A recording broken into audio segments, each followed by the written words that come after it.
So, if you guys look at this right here, it might be a little difficult to see. Toward the bottom, so we played Alabama in our national championship winning season, 27-20. Now, in a little less than 3 hours, it will mark exactly 1 year since that game happened, and Michigan played Alabama today in the ReliaQuest Bowl, and Michigan won 19-13. Now, I'm not gonna, or at least try not to, come on here and just like laugh and be an asshole towards Alabama fans, because to be completely honest, I didn't really care about this bowl game. Like, whether we won or if we lost this game, you're like, well, we lost. Like, and now that we won, it's like, whatever. We won a bowl game. That we won a non-New Year's Six bowl game, so I don't really care. Even though we did play on New Year's Eve, it wasn't New Year's Six. Anyway, so let's talk about this game. So Michigan defeated Alabama 19-13, the ReliaQuest Bowl, and it's crazy to me that the fact that Bama fans were like complaining to the playoff committee saying, hey, why did SMU and Indiana get to go to the playoffs? And because they suck. And then they're like, Notre Dame, Indiana got blown out by Notre Dame, even though they lost by 10. It's not a blowout. And SMU got blown out by Penn State. We would have beaten Notre Dame. We would have beaten Penn State. And then they lose to a 7-5 Michigan team in their bowl game. And Ohio State fans, you can't laugh at Alabama because you lost to the same team a month ago. Once again, man, with the offense that we have, how in the hell do we win this game? Michigan's offense is terrible. And it's Davis Warren. I like the guy. Personally, I mean, not personally, I don't know him, but I like him overall because he's a good guy and his story is good because, he had leukemia when he was in high school. He was able to walk on at Michigan. And he led us to a win over Ohio State, and it sucks that he suffered that knee injury toward the end in the third quarter, and that's how his career at Michigan is going to end. But at the end of the day, he's not very good, and a big reason why Michigan was not as good as they were last year is because our quarterback room was an absolute mess. I mean, because you had Davis Warren, Alex Orji, Jack Tuttle. All three will not be on the team next year. Jack Tuttle retired, Alex Orji is transferring, and Davis Warren is graduating. So that's going to be it for those three. But it's okay because we got Bryce Underwood coming in next year. But let's talk about this game today. So Michigan won, despite our terrible offense. And, man, we got to talk about this Wink Martindale defense. They have really been keeping us in these games. Toward the beginning of the season, I was very critical on Wink Martindale. I did not think he was the guy. But, man, ever since the Indiana game, our defense is just playing amazing. The fact that we allowed 10 points against a really good Ohio State offense and only allowed 13 against a really good Alabama offense. And it just that first quarter was insane. Now, of course, the weather was pouring, but Alabama had They had 3 turnovers in the first quarter. They had 2 lost fumbles and an interception. And luckily, we were able to score a touchdown on one of those. We still would have won the game 15-13. But besides the point, Michigan's only touchdown was a Davis Warren touchdown pass to Frederick Moore in the first quarter. It was like 13 yards out. And Michigan was up 16-0 in the first quarter. But then after that, we couldn't score. And it was a big defensive battle. Alabama got hot right at the end of halftime, or right before halftime, and questionable decision by Sherrod Moore to call timeout because it was 3rd and 1, and Alabama was just running the ball, and it looked like they were in give-up mode. They were down 16-7, and yeah, let's just take this to the half. But Sherrod Moore calls a timeout, and then Jalen Milroe breaks a huge run.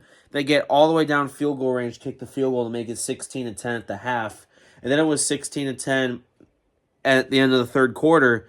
That Bama kicks a field goal, make it. No. We kicked the field goal to make it 19-10. Then they kicked the field goal, make it 19-13. And then Alabama was driving on their final drive, and it looked like, wow, is Bama actually going to score a touchdown? But their defense came up on 4th and 10. Milroe rolled to the left, tried to throw it, and it was a terrible throw. And Michigan finished 8-5, and we defeated Alabama in the ReliaQuest Bowl, and we win a bowl game in Sherrod Moore's first season. So, as crappy as this season looked like it was going to be, at the end of the day, we won all of our trophy games. We beat Minnesota for the Little Brown Jug. We beat Michigan State for the Paul Bunyan Trophy, and we beat Northwestern for the George Jewett Trophy. And then go into Ohio State, beat them, get that huge upset, and then a month later get another big upset in your bowl game. So, yeah, with how crappy and how terrible our offense was this year, this has got to be a huge success. The fact that you do not win these amount of games, especially against those big name teams, when your offense is that bad. That's just a huge shout out to Wink Martindale and the defense. The fact that they kept us in these games and helped us win. That's just huge on the defense. We had 5 turnovers in all the turnovers from the Ohio State game and the Alabama game. We had 5. 3 interceptions, 2 fumble recoveries. And that's just huge on the defense. And huge on the defense for getting in, sacking Milroe. We sacked Jalen Milroe 5 times, which that's been a key thing. And the last 2 Michigan-Alabama matchups, the ReliaQuest Bowl today and the Rose Bowl all the way back in January. In the Rose Bowl, we sacked him 6 times. Today, we sacked him 5 times. That's 11 sacks on Milroe in those 2 games. And forcing him to commit 4 turnovers. So, that's huge. So, Jalen Milroe, it just seems to me, whenever and they showed it during the game, whenever he gets pressured, he doesn't make great decisions. He just, whenever he senses pressure, he just immediately just books it. Like, he takes the ball, he just runs. And a lot of times he'll get sacked, or he'll miss like a wide open receiver for a huge gain, or maybe a touchdown. And that's what Michigan was like. And we have Wink Martindale, the blitz genius. So it's like, hey, how about we just keep blitzing Milroe? He keeps making bad decisions, and sure enough, that's what happened. Jalen Milroe, Alabama defense played great. And, Alabama did take advantage of playing against a really, really bad offense.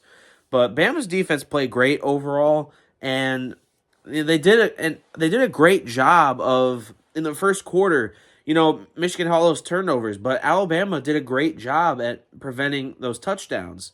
Because Michigan could have very easily went up 28-0 in the first quarter. But Bama's defense was the reason why Michigan had to kick 3 field goals on 3 of those 4. And one of those field goal drives, we started on their 6-yard line. So that's credit on Alabama's defense for keeping them in this game. But the offense weren't doing them any favors. It's like Milroe, they have all these big-name receivers, especially that freshman Ryan Williams, and they're not using him.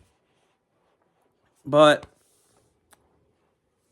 in rushing the ball, Alabama didn't really do good in rushing. Jalen Milroe even though he had big runs, Milroe only had 7 rushing yards because of all the times he's been sacked. Because in college football, sacks count as rushing yards. They don't do that in the NFL, but college football they do. So technically, Jalen Milroe had 7 rushing yards because of sacks. But I hope Davis Warren's injury isn't too bad. It's not like, this is it. This was the final game. Our next game won't be until we play New Mexico in August. But I hope Davis Warren's okay. He still has a whole life ahead of him, so hopefully he'll be okay. But yeah, Alabama fans talked all that trash and just to lose to a 7-5 Michigan team.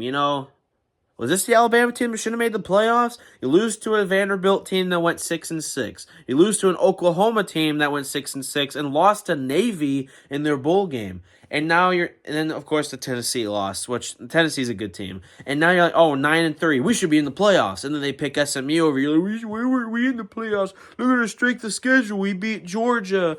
We beat Missouri. We beat other teams. And then they lose. Yeah, but you can't expect to make the playoffs when you have 3 losses, and 2 of those 3 were Vanderbilt and Oklahoma. Oklahoma team has not been very good with Brent Venables, but that's besides the point. And then you're making fun of the committee saying, "Oh, well, Indiana lost to Notre Dame and SMU lost to Penn State. We would have beat Notre Dame and Penn State." Well, if you can't beat a 7-5 Michigan team, if you can't beat a 6-6 Vanderbilt team, and if you can't beat a 6-6 Oklahoma team, why do you think you're going to beat Penn State, who's currently up on Boise State, and why do you think you're going to beat Notre Dame? Notre Dame might beat Georgia tomorrow, but we'll see. Anyway, so that's the 2024 college football season for Michigan in the books. Wasn't the season that we were hoping for following our national championship season last year, but it's very hard to go back to back. But next year will be promising. We got Bryce Underwood coming in. If we just get a competent quarterback, I mean, Michigan has proven, especially last year, we don't need big name receivers to win games. It's just our defense. As Wink Martindale, if we can have our defense playing how it did these past few games the entire year next year, I mean, there's no reason why we can't be a great team next year. But that's for then. Until then, we'll see you guys next year. And Alabama, what the hell?